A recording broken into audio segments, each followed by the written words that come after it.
+1 D class. बेटे history के बच्चे, आज हम करेंगे सिकंदर के भारत पर आक्रमण के कोई 5 प्रभावों का वर्णन करो कि उसके आक्रमण के कारण भारत पर क्या प्रभाव पड़े। ठीक है, तो सिकंदर के आक्रमण को कुछ इतिहासकार केवल मात्र एक महत्वहीन घटना मानते हैं।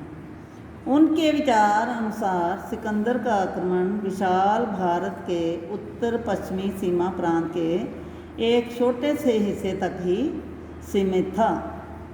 उसकी शीघ्र मृत्यु के कारण यूनानियों का भारत से संपर्क टूट गया, परंतु अप्रत्यक्ष रूप से उसके आक्रमणों ने भारतीय जीवन को कई प्रकार से प्रभावित किया। नंबर 1 है, सिकंदर के आक्रमण ने भारत की राजनीतिक एकता के लिए रास्ता बना दिया। उत्तर पश्चिम के लोगों ने चंद्रगुप्त मौर्य के नेतृत्व में संयुक्त रूप से यूनानी गवर्नरों के विरुद्ध विद्रोह कर दिया और उन्हें मार डाला। उसके आक्रमण से पंजाब की सैनिक शक्ति निर्बल हो गई। ऐसे हालात में चंद्रगुप्त मौर्य का पंजाब को जीतने का कार्य आसान हो गया। इस प्रांत को जीतने के बाद उसने मगध और दूर दक्षिण में मैसूर तक के क्षेत्रों को जीत लिया और एक विशाल साम्राज्य की स्थापना की। उसके बाद बेटा सिकंदर के आक्रमण की तिथि भारतीय इतिहास में प्रमाणिक तिथि मानी जाती है। प्रमाण के साथ माना जाता है इसको।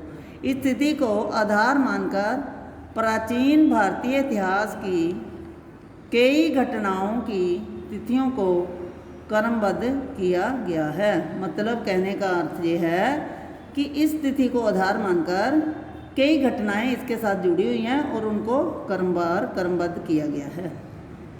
नंबर 3, सिकंदर के साथ कई यूनानी विद्वान भारत आए। उन्होंने इस देश के साथ संबंधित कई वृत्तांत लिखे जो भारतीय इतिहास को जानने के लिए बहुमूल्य सामग्री सिद्ध हुए। मतलब जो भी उन्होंने देखा था, सुना था, उन विद्वानों ने वो सारा हाल उन्होंने लिखा जो इतिहास को जानने के लिए बहुमूल्य सिद्ध हुआ। नंबर 4, इस आक्रमण से भारत को यूरोप और पश्चिमी एशिया के देशों के जल और स्थल मार्गों का पता चला। मतलब दोनों रास्तों का पता चला, जल और स्थल, जिससे भारत के इन देशों के साथ व्यापारिक संबंध और दृढ़ हो गए और पक्के हो गए।